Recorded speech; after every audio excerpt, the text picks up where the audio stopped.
မဝယ်မှာဒီလိုရချက်ပြော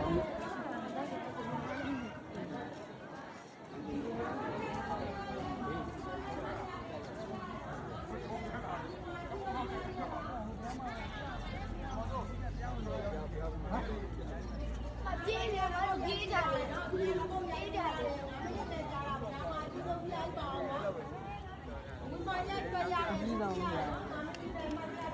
အဲ့တော့တော့မကြောက်ပါဘူးဟ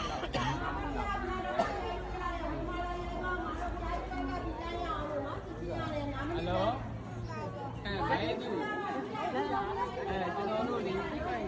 နာမှာလေပြိုင်ကကျွန်တော်တို့လဲဆိုတော့ဘုရားလေးပါဟုတ်တယ်